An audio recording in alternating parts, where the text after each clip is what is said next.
Balik lagi di channel Ikhwan Gamer.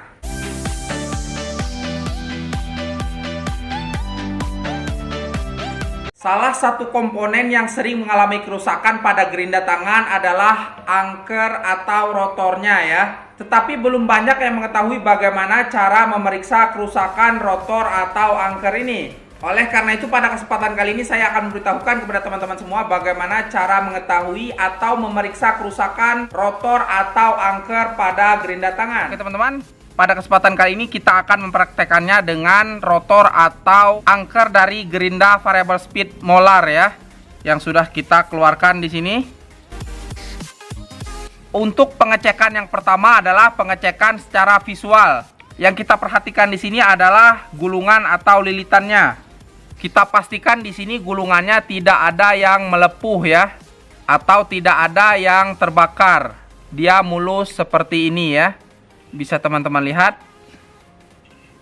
Jadi kalau ada lak yang melepuh atau dia hitam ya seperti terbakar, itu menandakan bahwa rotor teman-teman sekalian rusak ya. Pemeriksaan visual yang kedua adalah kita harus memeriksa kondisi komutator ini ya, atau bagian yang bergesekan dengan sikat arang atau karbon brush. Jadi pastikan bahwa komutator ini dia tidak pecah ya, atau tidak ada yang terangkat keluar. Bisa teman-teman lihat. Jadi pastikan bahwa komutator ini dia rata ya, dan tidak ada yang pecah atau gompal. Kalau ada yang pecah atau gompal atau terangkat ya, bisa dipastikan bahwa rotor teman-teman semua itu juga rusak ya, yaitu pada bagian komutator. Dan apabila misalnya teman-teman sudah periksa dengan mata, tetapi teman-teman belum yakin nih apakah ini beneran rusak atau tidak, maka kita beralih ke pemeriksaan yang kedua ya, yaitu pemeriksaan dengan menggunakan multimeter. Teman-teman di sini bisa menggunakan multimeter analog atau digital ya. Kebetulan di sini saya menggunakan multimeter digital. Yang pertama kita arahkan dulu selektor switchnya ini ke bagian ohmmeter ya, yang bertanda ohm seperti ini. Selanjutnya teman-teman tempelkan probe dari multimeter ini ke bagian komutator dari angker atau rotor gerinda ini ya. Satunya di bagian atas dan satunya di bagian bawah seperti ini. Setelah tertempel seperti ini, kemudian teman-teman putar ya rotornya secara perlahan. Bisa teman-teman lihat bahwa multimeter menunjukkan angka sekitar 4 ohm ya. Nah, disinilah kuncinya teman-teman. Apabila nilai pembacaan tahanan pada multimeter ini dia stabil, maka itu menandakan bahwa rotor teman-teman semua masih bagus ya. Di sini apabila kita putar tadi, maka dia berkisar antara 4,2 sampai 4,5 ohm ya. Tidak ada yang terlalu tinggi atau yang terlalu rendah hasil pembacaannya.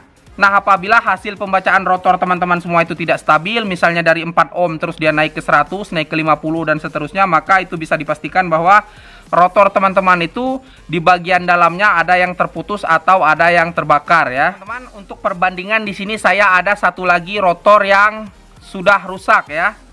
Di sini kalau kita lihat secara visual atau dengan mata saja, di sini tidak ada yang melepuh laknya atau tidak ada yang terlihat hangus atau terbakar ya di bagian gulungannya. Tapi apabila rotor ini kita gunakan pada gerinda, maka dia putarannya sangat pelan sekali ya, dan gerinda pun terasa hangat teman-teman. Nah, disinilah kita akan mengukurnya dengan multimeter ya. Kita akan membuktikan bahwa rotor yang rusak seperti ini, dia hasil pembacaan tahanannya itu dia tidak stabil ya. Di situ terbaca ya 4,4 di situ ya. Terus ketika kita putar maka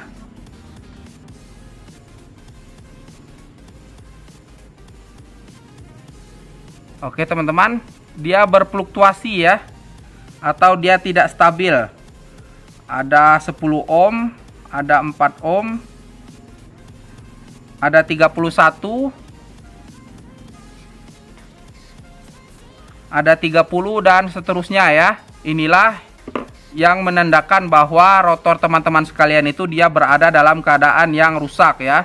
bagian dalamnya kemungkinan ada yang terbakar atau ada yang terputus. Oke teman-teman, jadi begitu ya, sangat mudah sekali.